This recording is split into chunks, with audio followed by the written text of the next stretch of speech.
Jalen, you're up first. Okay, hello, Jailan Salman from Egypt. Very nice to meet you all.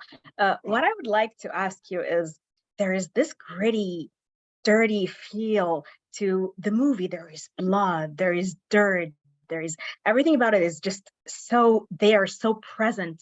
The colors, the texture. How is that captured while maintaining an artistry feel to it too?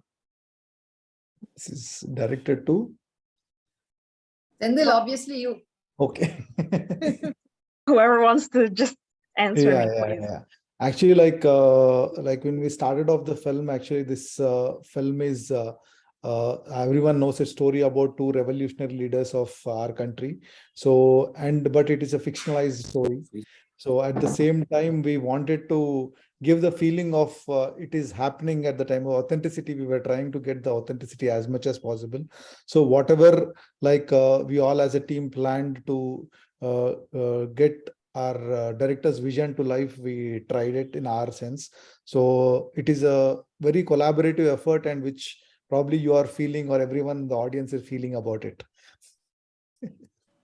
Thank you. This is great. Yeah.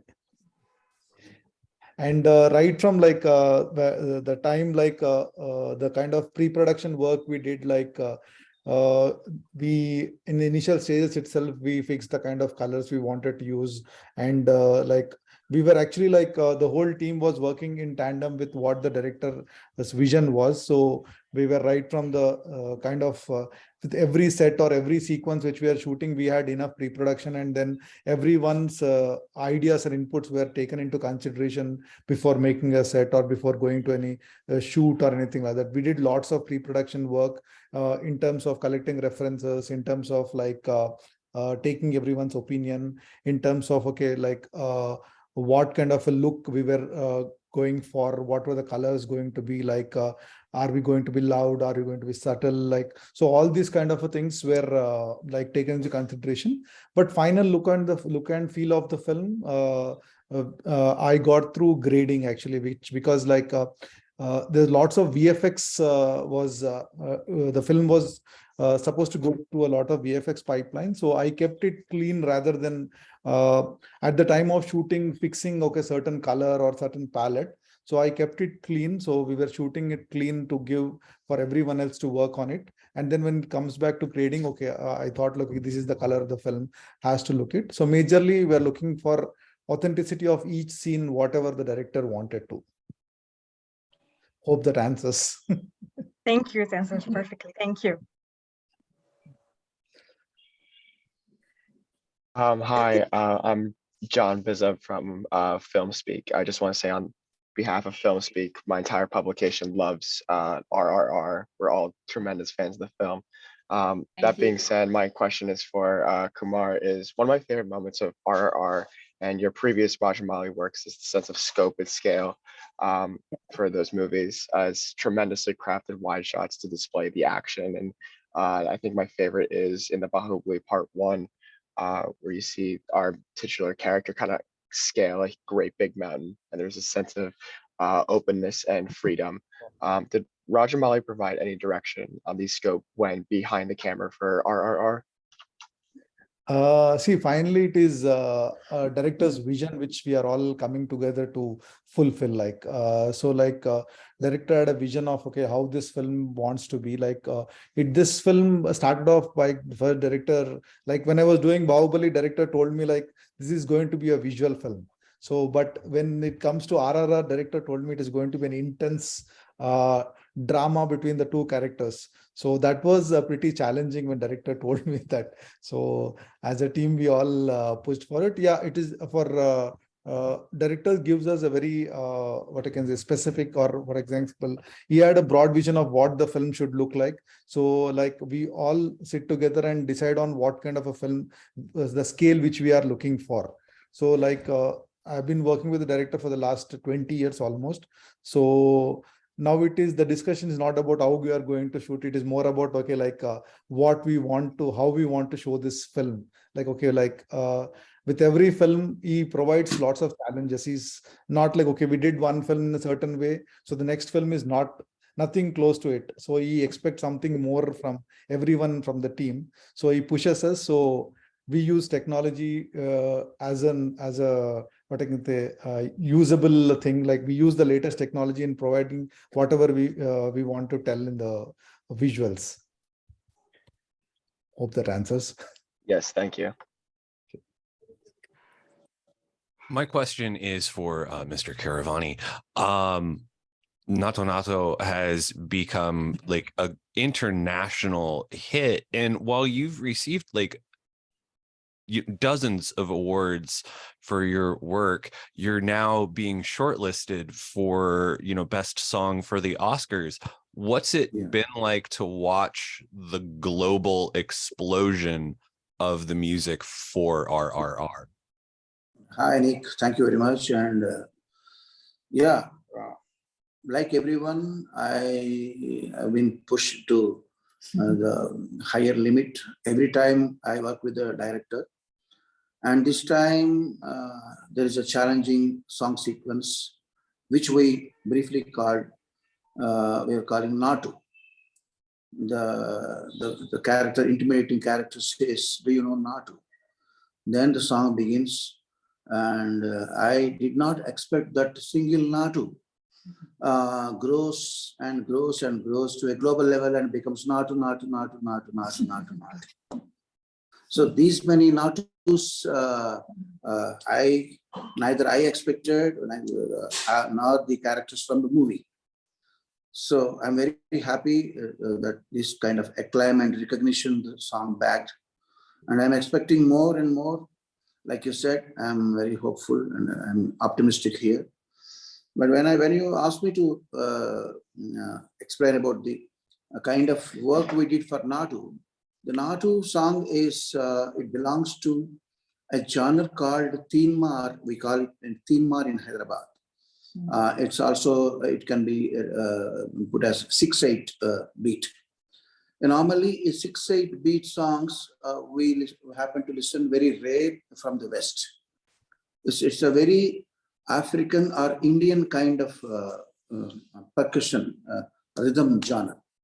So we selected that genre, and we went ahead with doing something, some rhythm patterns and some gimmicks with minimalistic melodic instruments using in the song, and of course with the choreography and the preceding scene and the emotions incorporated in the scene.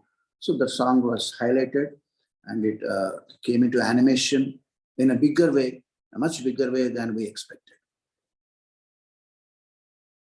Hi, my name is Mike White. I'm from the projection booth, and my question is for either Mr. Mohan, Mr. French, or Mr. Draper. I'm very curious about the VFX, and what were some of the biggest challenges of doing the VFX for RRR?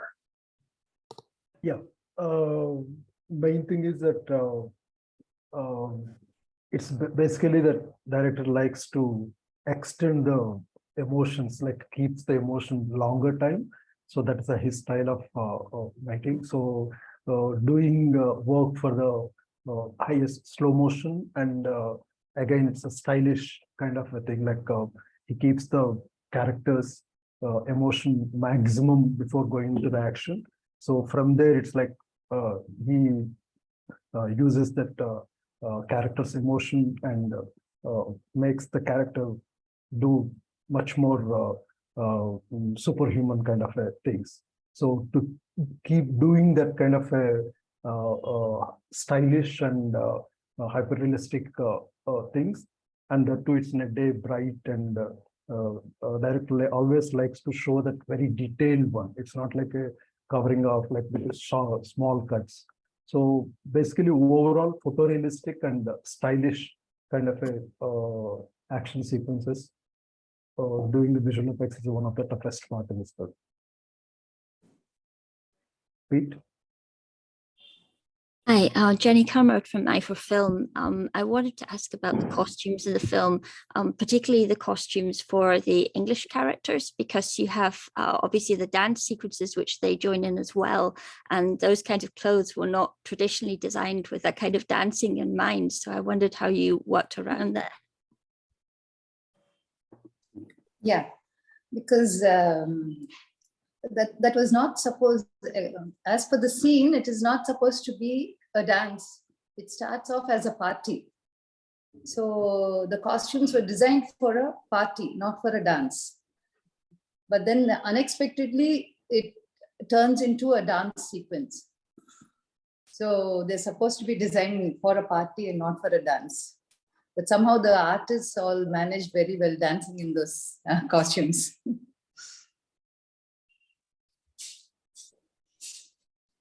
Hi, I'm Sunil from American Kahani and Amsterdam News Curtain Raiser. This is a question for, again, Ma'am Rama, Rajamouli, about the costumes. I was really in awe of the minute details of all the costumes that were designed, from the local villagers to the English characters of that time. So if you can elaborate a little bit more about the process and how the management of all of the main actors as well as the background artists.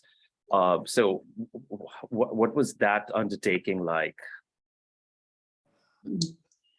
Yeah, it was quite a challenge, because to make something that was there long back, we have to replicate what was there. At the same time, we had to make it look presentable for this day as well. Though there's some things that we can't just take from those days. There's something that we couldn't actually just replicate from those days. We had references. We took a lot of references from, those days. And many references we found only in black and white. So, for example, the colors and stuff, we had to just, use our own thing and what actually existed. We never had so many colors, obviously. The colors that we see now, we did not have so many colors in those days. So with the other various stuff, we had to just research what colors would have been there, what colors, would actually work in a certain scene or the backdrop or whatever. So again, all that we had to work together. Obviously, we worked together, Sabu sir, Senthil, and myself. And then we used to decide on the look of a particular scene and or a song or whatever, based on the mood, the characters, and all that. And then coming to the execution of the different types. So we had I had different people taking care of different the types of, like, for example, the villages were all taking care of one guy. Continuously the monitoring and getting the stuff done, whatever was done by one guy. And we I used to divide all the work and then give it to that particular guy. So that guy again had 2-3 assistants under him to take care of all that. So each one had a different, so whoever, according to their strengths, I would allocate their job. So actually this made it quite easy.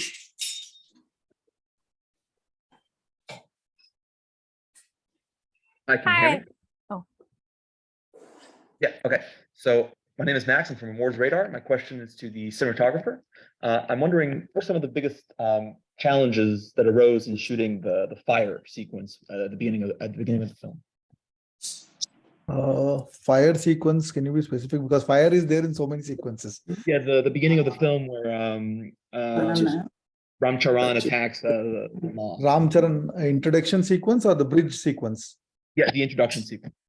Yeah, introduction sequence. Yeah, like I was waiting for someone to ask the question, because that is one of my favorite sequences in this film.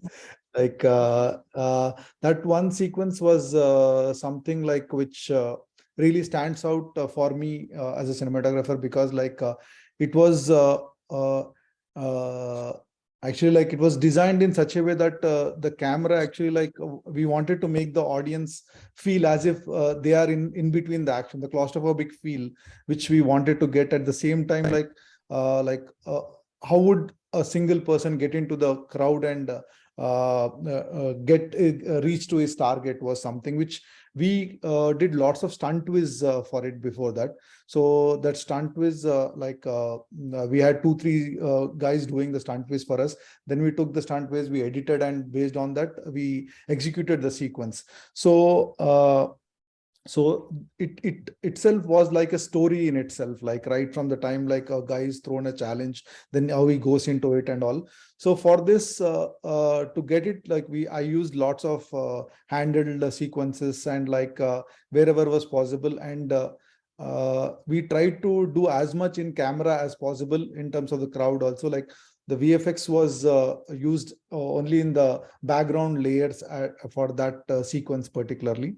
And the main challenge for me was to get that rustic feel which we were looking at, because immediately, like if you take Beam's introduction, it was in lush green forest, and this happens in a very dry state. So I wanted the audience to feel that dryness, claustrophobic feel and everything. And that was the major challenge to get it on screen. And I think we pulled it off quite well, actually, like.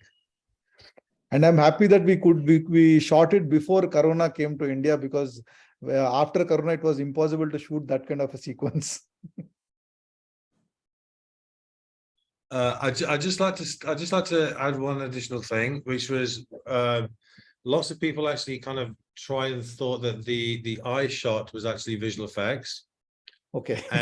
And even the corridor guys on VFX Artists React, they even thought that the entire thing was a digital shot. There was some digital elements in it, but it was actually the crowd added into the reflection of his eyeball, and also the little mound was painted back into the reflection. 99.9% of that shot was Senthil. And when I saw the shot being set up, I'm like, oh great, we've got a massive CG shot, and he just did it in one take. It was like one. I couldn't believe they actually got that in the can in one go. It was phenomenal. Nice. We used macro lens for to get it, like, so we put really, like, it was the challenge for that shot was trying to not see the camera in the eyeball, because generally eyeball gets the reflection everywhere. So that was a big challenge of hiding the camera in that. And didn't need to paint out the camera at all. Yeah, exactly. No, thank you. It was great. Yeah, the fire, what he asked about the fire, it's actually entire thing Sabu said. So he had that that stick, the stick figure that burn, and then finally it falls, and from there. Okay, that fire. Yeah. Okay. Yeah. So that was like the effigy was like on location, and like it was digitally enhanced a little bit, like when it was like, because director wanted it to fall in a certain way when Ram Charan kicks the fire to for the stick figure to fall down. So he wanted it to fall in a certain way. We tried to do it on location, but because of director's requirement, we had to enhance it through visual effects. Yeah, there was only a bit though, if I remember. There was a little bit on the doll itself as it turned. Yeah, so there's some patch that was there that we basically enhanced a bit. And to choreograph the kick of the pieces going through camera for obviously safety purposes, because it was like first schedule, we didn't want to kill you straight away. So we made sure obviously we put it on wires and pull it through, and we had a long way to go. If it was the last day, then we would have just Hello, I'm Dan from synapse.co, and my question is for Mr. Prasad, the editor. So there's a rhythm, the RRR, that slowly builds from a crackle to a full-out forest fire. How do you sort of maintain that rhythm of the film and kind of building that intensity and maintaining that throughout the film and not kind of burning it out? How do you just maintain that rhythm without going crazy until the end when you're allowed to go crazy? Yeah, so it is a film which has a lot of energy, but the thing was, I think somewhere we were very classical in our approach, and not like trying to push it too much into having too many cuts and stuff like that at the beginning of the film itself, although it had a lot of action and things like that. It was more to do with the brief was, it was an emotional film, and it was about friendship, breakup of friendship, and then an emotional bonding between the friends. This was the main idea of the concept of the film. So keeping that in mind, we always used to maintain the pace wherever it is necessary, like the action, like Senthil was mentioning, where everything was happening inside the beginning action. So we had to maintain it at a certain rhythm. And like that, although it was a very, what you'd call a thriller zone in that sense, if you see, most of the emotional scenes are let to breathe and get the best impact out of it. So that's how we balanced it between the emotional aspect and the action, to have a balance, so that it finally boils down to be a very emotional film rather than only an action film. Hi, Carrie Lane with Dia TV. This is for production designer Sabu Cyril. What does it mean to you to have this film become such a global sensation, and it's about India, made by Indian filmmakers? As our cinematographer spoke earlier, it was just the vision of the director, which he conceived it so many years back, and he wanted to do it that way. And it was our job to see to that it has been done the way he wants it. So we all collaborated together and did our best to get that vision right.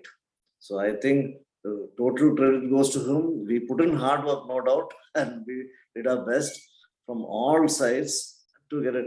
I think sincerely we put in an effort which we wanted to do justice to the subject, basically, which was an international subject already, because it is the friendship and things like that, and how they worked hard during that period of time. And my job was only to create the ambience, as Rama ma'am just spoke about the costumes also. We all collaborated together to get it right, to make it believable. So the believability and the drama put together has made it work, I think, for the audience. And especially for the audience outside India, I think they are seeing the world which was recreated by us, which existed during that period. So we all tried our best, and especially me, from the props onwards to the architectural, colonial period structures which existed then. We tried to recreate. Today, it doesn't exist in a big way, but we can't shoot even if it is there. So we had to recreate it. So that was a challenge to make it as believable as possible and as realistic as possible. Thank you.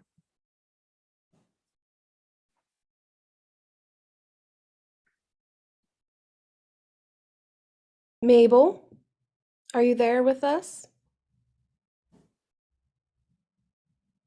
Alrighty, we'll head to John. We lost John as well. Okay, Jalen. Okay, so my question is to Rama, the costume designer. I want to ask, like, you have two male leads, two different characters, two different personalities, two different physicalities. How was designing the costumes for each one different? And what was your inspiration for each to make each one shine in his own light and in his own character with the rich backstory that each one had?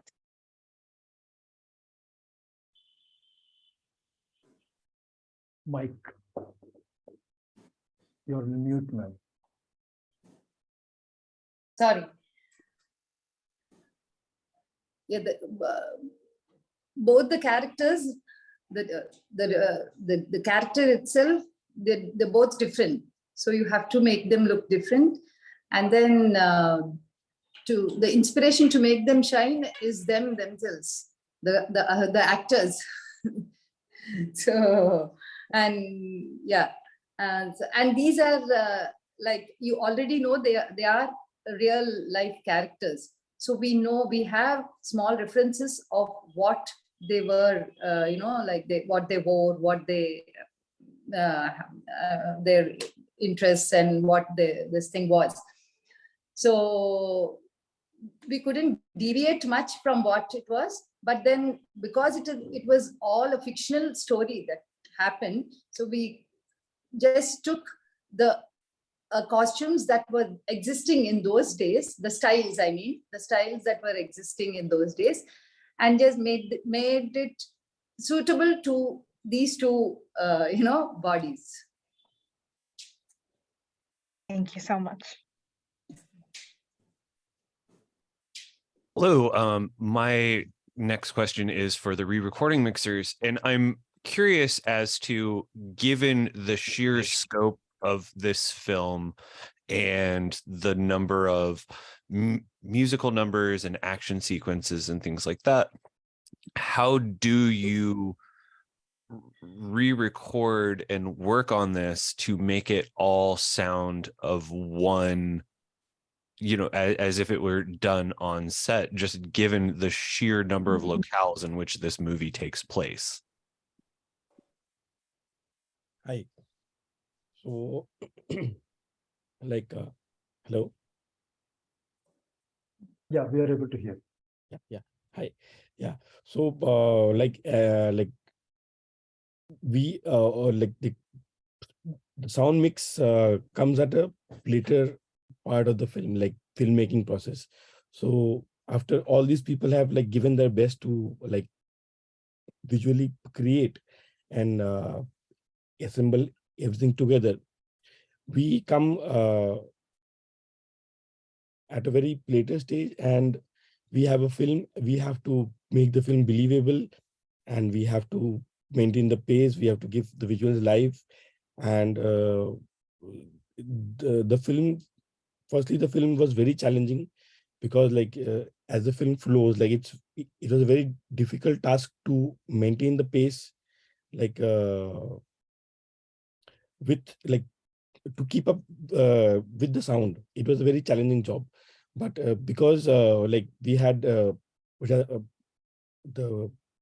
director sir with us with his vision, Keeravani sir with his great music, great visuals, everything great VFX coming across together.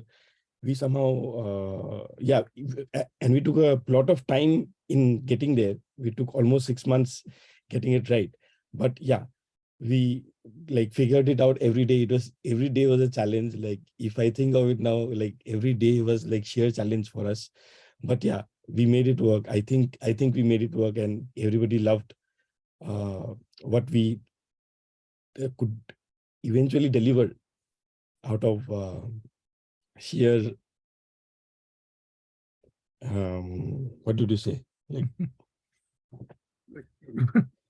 We can't express our work is so different. It's very difficult to express it in words. But it was a pleasure to work on such a massive film. Going through the journey of the film begins with a village, and it keeps going on and on and on and on. So it was quite difficult, but we kind of pulled it off, I think. Absolutely. Thank you so much. Yeah, thanks. Okay, I have a question which is primarily for production design and cinematography. There's an increasing number of films looking at the problems with the English Empire and the abuses involved, but they're not usually as entertaining as this one. So I wondered how you struck a balance between making a film that was as big and as exciting as this and addressing those serious issues. I think our cinematographer has explained almost 75% of what was our involvement, where finally it was a vision of the director. It was our job to do justice to that, and we already knew the genre of the film, where it is a fiction, but what about the characters which existed those days. But we took the liberty, and that liberty was within a framework where it shouldn't be exaggerated too much, but it should be believable. So we had to take care of that, and I think that was a main So, and I think we have done justice to it. See, this is actually like a film with two legendary characters, but it's a fictional world. And see, at this point of time, actually, Rajamouli is known to make big screen entertainers. So this finally falls into that genre of commercial film made for the audience. So my thing was like, okay, we were all looking forward to giving that big screen experience to the audience. We were actually, though it is about legendary characters, but I or we did not want to give it a documentary kind of a feel. We wanted to give it a very cinematic feel, which people would love to come and see in the big screen. It is meant to be a big ticket film for the big screen. So right from the way the camera was chosen to the lighting scheme to whatever the big setups the story had, the story in itself was written in a very entertaining way of telling this serious matter. So it was our job after the story is to help our director fulfill his vision. So yeah, that's how it was. Hello. Hi, my question is for the VFX, anybody in the VFX department, about the whole process of the, recreating the animals and the motion, and what were the challenges and did in terms of references and the action, how was that whole process of merging all of that into the amazing chase sequence in the forest and then the invasion in the palace? So if you can throw some more light about that. Yeah. Animals wise, Director Rajamouli sir gave initially first thing what he mentioned to me is I have seen a lot of movies which are animals, but somehow most of the things it's not really working out for me, because one thing what he mentioned is that the animal timing when they are in the movement, because normally we never see that when we are shooting how fast the character is moving. Like if you take tiger, it's like it runs 50 kilometers fast and it's like a huge, so it's very rarely we see that. So all the other technical people for us, so we never see that. So he made it very clear that those are the things we need to rectify in our film. So I want that entire animation should be like all the timing should be done earlier. So only then I can able to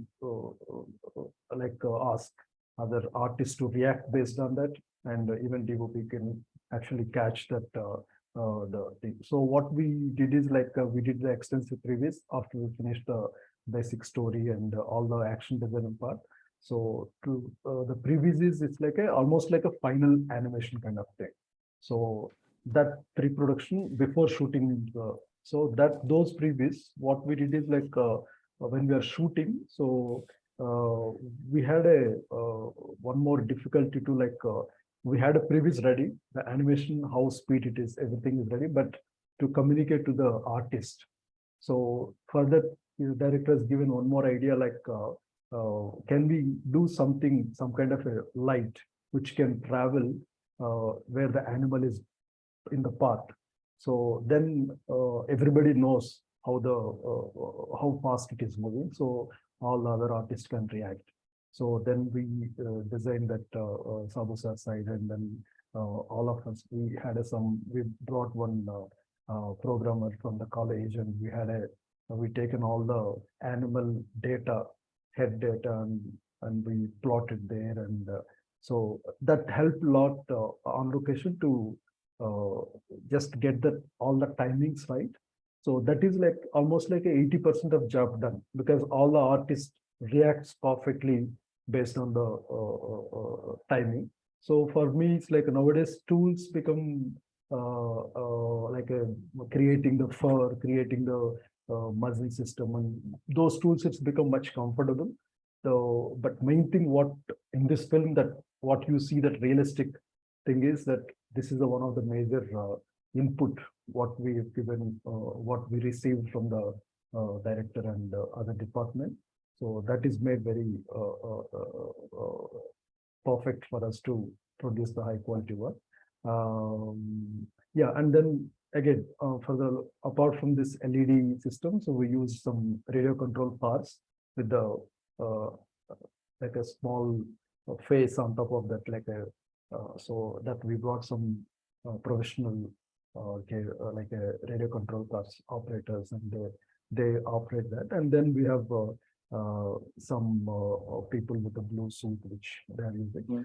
For the references, what we did is like we went to the zoo before going to the starting that. So we went to the zoo and we shot actual tiger, and then we kept a little bit space next to that, and the tiger, and then bear. So our first challenge is to exactly create the CG tiger and match to that, and then produce. So then we did that. So a lot of people in our team, like they were very extremely happy to see that which is a CG tiger and which is a live. So that kind of test references we had. And other things what we got this time from the director, he has given a lot of, for all the action, exaggerated things like animals. So he gave us a lot of references from the National Geographic channel, and so where the actual real animals, especially when initially when tiger, when wolf comes and tiger jumps, and so that a lot of things we got a very good reference from the director to follow that. So that's why we are able to execute his vision flawlessly. And then as everybody said, it's like a totally emotional film. We never seen this as an action film. It's all emotionally driven action-based film. So as a visual effects side, we were like the visual effects side, we were like totally as invisible as possible. So give the maximum emotion to bring that to the audience. So that way, I think every department has the same motive, and we are all worked with him, with the director since previously 2 or 3 films. So we all know that whatever he is looking for. So I think that helped a lot for us to just move forward, and we let him do his all emotional part rather than involving him much into the creative, like a technical side. I think that has worked out very well. Thank you so much. It was great. Hi, my question is also to the VFX team. I'm wondering if you could talk about the process of designing the visual effects for the final battle where Raju and Beam team up and fight together. I think Pete, you go ahead. Am I on? Yeah, I'm on. Right. Hey, so aside from obviously the on the shoulders work, which was a lot of stunt vids and a lot of pre-prep regarding that, and a lot of wire work, and really nice kind of like neat choreography to nail all that down. The majority of that was extension, but the complexity that we had really in the forest fight was we needed to have it within a controlled environment. For basically, one is logistics, and the second thing is obviously is down to safety. So we wanted to be able to shoot throughout the day, even though it was night. So the majority of that entire sequence was shot on a large studio floor at here in Ramoji Film City, and the only split to outside for safety and logistical reasons when the motorcyclists were coming through and large explosions going off and that kind of thing. It's a little bit dangerous to kind of do that on a studio floor with that amount of explosions. I think we might have blown the building up if we'd have done that, to be honest. But the primary thing really was that the environment itself also needed to show a journey and show a transition. So we're starting off in this very kind of lush green space. So Sabu brought in all these really nice, I think they were all plastic, weren't they? They were all kind of like plastic plants that we had on spot. Really authentic, really nice looking stuff. And built like half height set pieces of tree trunks that molds were taken and sculpted to build all those areas out, which we then digitally extended this way, but then we also had to digitally extend that way as well. And that also needed to showcase the geography of what was coming next. So we're going from this lush green to this dry grass area that then catches fire, and then that goes into this other kind of more open space area for the bikes to come through and so on. So even if you squint and you'll miss it, but in every shot the geography is there, it's laid out. So even right in the distance, you can still see a little hint in at the start. You'll see this little dry grass area. So even if you paused it, you'll be able to establish it. But always that is in our minds of, we should be able to know where we are. At every single angle, we're facing this way, or we're facing that way, or facing that way. So even if you've only watched the film once, you should know which direction we are. Otherwise, the audience is going to get confused as to what direction we're traveling. So that was one of the key complex portions. And then the obvious thing of like layering in a metric ton of smoke and fire and embers and arrows. Arrows, not really so much, because we'd kind of done those in Boloy quite substantially, with the rampart shot of like 40 archers dummying arrows going constantly. So we kind of nailed the arrows. Pretty confident about that. My question's for Mr. Prasad again. So you cut almost 20 projects in 2021. What's your workflow like when you get a project, and how much time you have to work with the director on his vision and sort of preparing your edit to his shot list? See, how we do it is that as the rushes keep coming to me, I'm actually working at slightly different place from where the director is, in another state.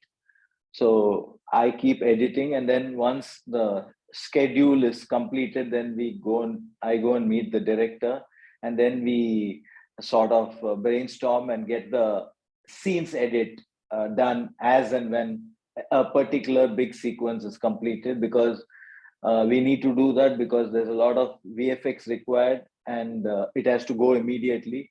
So the main concern at that point is to get that particular scene right, and then also to get the length right of that sequence so that it holds onto the screen. So these were something, but it was also helped greatly by the director's way of actually prepping for this. He had pre-visits, then he had mock shoots. All these were also edited before the actual shoot was done. So we had a clear sense of how it was going to be. It's just that to get it to the length, sometimes after the shoot is over, you realize that it just goes a little way above the length of what you would want into the film. So then maybe he's trying to get it into that shape, and then give it to the VFX.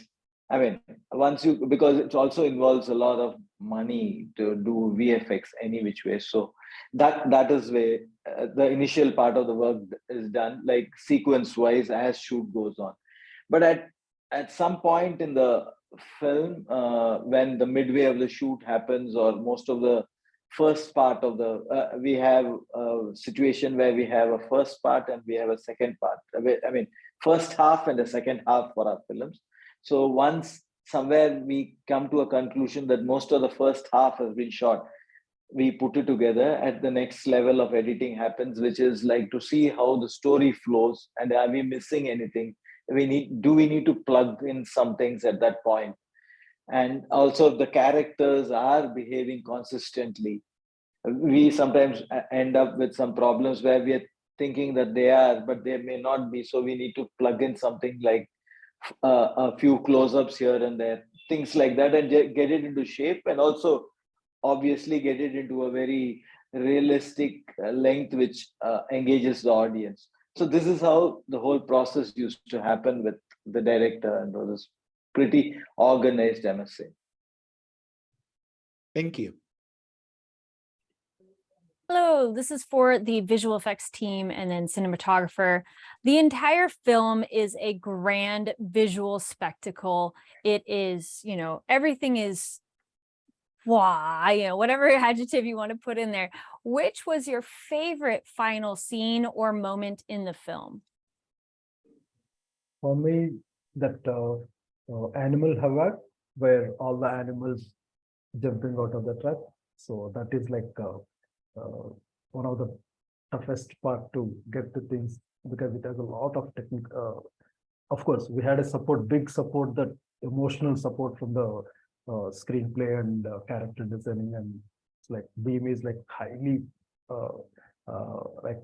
pumped up, and so that even though when we do small mistakes, like all the re-recording and all other things it's took over, but still that is one of the best thing which I like that.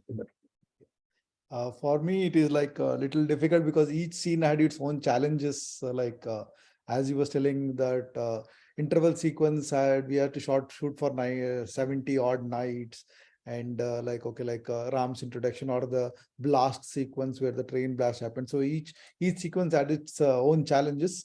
But yeah, one sequence which really popped up right from the time of shooting was Ram's introduction. It really stands out, and I really enjoyed shooting it, because at the time of shooting itself, it was like giving a very overwhelming feeling that, okay, yeah, we are, because that was one of the first schedules of the film, and okay, we are going in the right direction. That kind of a feel we got, and the scale was everything being shown. So that is how, yeah, we tried to maintain it throughout. If you ask me, yeah, that is my favorite sequence from the film. Daniel, so you can talk about your. Yeah, so can you hear me? Yeah. Okay. Okay, cool. Yeah, so I think yeah, my favorite scene is probably the one I got to work on, which is the bridge sequence in the beginning where they meet up, and I knew what was going on. I knew that this was the moment where the heroes were going to meet for the first time. What I didn't know is that this was also basically the title shot, you know, where they join hands and the title comes up, and just, you know, hearing the roar from the audience in the cinema in that moment was super cool to kind of finish up the whole action sequence on the bridge in that moment. So that was pretty cool. Like from a technical standpoint, I guess the wide shot of that whole area, like in the beginning of that sequence where Ram comes running out, there's a like long pull back where the camera kind of travels backwards, and you see that whole area with the bridge and everything, and the villages on each side and so on. And all of that was created in visual effects, and was probably one of the first shots we started to work on, and one of the last ones to go out the door, because of, you know, so many details that needed to go into this. That was also very rewarding to see on the big screen. Yeah, it has a lot of miniature works. That is the one thing which we tried giving shoot as live as possible. So Sabu sir, he designed that some of the main work, and then the trains, that train cars designed by again Daniel team as a miniature work. So it's like combination of miniature and VFX, like CGI combined. It's given that sequence massive, realistic, very photorealistic feel. Thank you for mentioning that, Srinivas. I think we had a tough time doing that sequence, because the miniature to the scale and the blast has to be controlled blast, and Daniel was there. I think we had a fantastic time shooting that. I don't know. So it was a challenge. The whole film was a challenge, and this was extremely challenging, because we had to have real scale also, where the whole thing falls onto the water, where the fire spreads onto the water, and then how it comes out, rigging, everything was quite tricky. I think it is a teamwork. Ultimately, I give to everyone who was a part of this one, and ultimately to Rajamouli. He had a vision and he wanted it, so we worked around it actually. It was a very collaborative effort. It was like a combination of, as Srinivas Mohan told, it was a combination of so many things, like stunt guys were there, like VFX guys were there, production guys, and miniature. So it's like a huge combination of so many things coming together. And yeah, as Daniel told, it was a title sequence. We did not know that actually that the title was going to come there, kind of. It was later designed. It was later on, it was decided that title is going to come there. So because like the sequence came out so well, so like it is a complete collaborative effort of the whole team that we could pull off this sequence. Whose idea was it to put the title there at that point? Is anyone in the room started on that? Ask Keeravani garu. Obviously. His idea. Yeah. Yeah, it was my idea to do some gimmicks here and there to make it more interesting. I think that fire and all the three, fire, water, that story Yeah, also, like I think dividing them into chapters. It's like because it's a story, it's an interesting story. A story has to have chapters. So I have my own agenda to make it more interesting with my music to be highlighted there. So if my music has to be highlighted, I need some chapters, some kind of threshold moments to pump in some interesting pieces.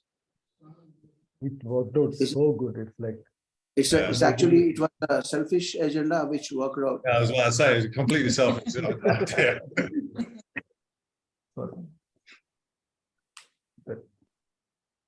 Pete, did you want to chime in on your favorite moment? For me, it's a kind of like a flip of the coin, really, between two. And Senthil's already mentioned like one of them, which is obviously the police station one, which was the first episode that we were involved with.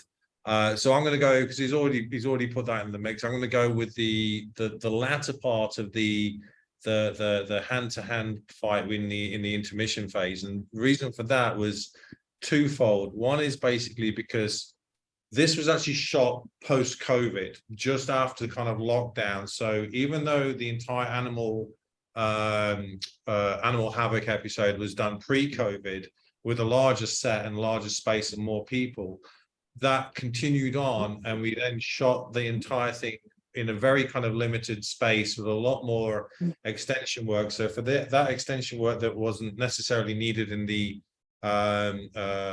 pre-COVID work was then suddenly just necessary. And it wasn't just that, it was then rebuilding sets. So it was a massive undertaking by the set crew to try to rebuild everything that had been sitting there languishing for 8 months, doing any extension work that needed to be done within that space, and also the amount of crowd that we needed to throw in there that we'd normally have as live in a normal scenario, but because of obviously restrictions, we still had to populate all that entire space up. The other reason was basically because of it was a big logistical headache, because of obviously COVID had caused even one studio to close during that particular period. So Srini had a massive headache to try and get that entire episode, that portion wrapped up. And then we're sharing assets and swapping things between our pipelines and their pipelines and their pipelines and these guys' pipelines, just so that every portion would match neatly and seamlessly. The final thing though for me, and the kind of icing and the cherry on the top, was basically I knew that as soon as we had this episode come in, that there were going to be these hero moments, so to speak, these kind of like paintings, if you like. This shot's going to be an iconic one. This shot's going to be an iconic one. We know the framing on this needs to be perfect. We know that the fireworks going around his head is going to need to be within a certain composition and a design that's going to have to be just right. That anytime someone can freeze frame it and go poster. And we also had that yin and yang to bounce off, an immense force versus an immovable object kind of thing, and Tarak had already done everything live, just jumped in there, grabbed a hose, and everything's going like this, and he's just nailed it. and then we've got to do the exact same thing, but with fire. We're like, okay, right. So, and our effects artist kind of really pulled that one out of the bag. And as soon as I saw it on the big screen, it's like, yeah, nailed it. I was just like goosebumps at that point. I thought, right, okay, that I'm very, very happy with that one. Yeah, the Charan holding fire, and behind there is a crackers in it. So it was really nicely art directed. It was really nicely, you know, all the part, you know, so layer comps, live pyros going off, digital stuff going through, digital stuff going around here, and you know, composing it nicely, and frame, literally almost like acting like a digital frame. And it was one of those ones that it just, I think, even a little burst like boom, boom, boom, boom, boom, boom, boom, boom, boom, boom, boom, as the firework goes through frame, and those kind of little bits of energy was just, I was, pretty happy with that when I came out. Yeah, it has a very good concept artist from Pratik. So director is very clean, he wants that specific frame into that. So he sat with a concept artist and he made it very clear. It's like, I want exactly like this. The firecrackers. This is the thing. We weren't even told the fact that was actually necessary. We already knew it, just because we'd all kind of rolled with him for. I've been working with him for like 12 years or so. So as soon as you get a concept work that's been come from the production side, and it's been taken on a frame from the film, we know for a fact that it at that point in time, that needs to look like that, because 20 quid says that shot has been through several iterations back, even fidelity, minute detail, and okay, this thing needs to be there, that needs to be, and every single thing. It's not been slapdash put together, it's been thought about intently. And every single firework had to be exactly at that frame. Every single one needed to be at that exact point. Wow, thank you all so much. Loved all of your answers. Thank you.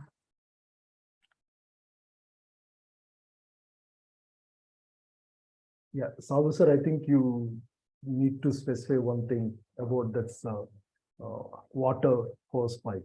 No, actually, sorry. Because we planned that CGI, but finally he did it live. No. When Pete was talking about the fire which was happening at the back and things like that, and there was no CG involved, but my challenge, and I enjoyed it. I've done miniatures before, I've done all the sequences before, which was very tough. And as a production designer, it's not easy to control everything and put it together for his vision. Basically, the director's vision was too much. But the most difficult thing which he asked me was, I can make a fountain break and fall, and all those things can be planned, but he wanted it to break and the whole pipes has to dance like snakes with the water jets coming out. And I tried it out. I think we've been checking out how to make it work, and finally I got it done. And when I showed them, even I was shocked what I could achieve, because we had so much of pressure in each, and the length of each pipe had to be shortened according to the force which we needed. The dancing, like snakes dancing behind them before the fire comes in. And that was a very interesting one. I think it's the most challenging job which I have ever done, and I tried it out the best. And I think Seniors Mohan was there, Pete was there, everyone told me, you don't need CG here, and just do it. and it worked fantastic actually. So it was and I'm very happy. The whole film, the way it came out, and I had to thank everyone who was a part of it, because it was a collaborative work, as we said earlier, and everyone, I think, agrees on that. From director's vision. If there was any final comments from the artisans that you'd like to make. Artisans? Yes, you, Sabu. Was there any final comments? I think we enjoyed our work, and I think, and when people appreciate our work, which is seen on screen, because we are in the backdrop, basically we make it believable, and we don't perform. So we are behind the camera, and when we make it happen and when it becomes believable and the whole audience enjoy it, I think that was our wish and it's come to reality. We are very happy about it actually. And whatever RRR is meant to be expanded in different languages, the title RRR. But at this juncture, me and all the team, of course, we are waiting for RRR again. That is recognition, recognition, and more recognition.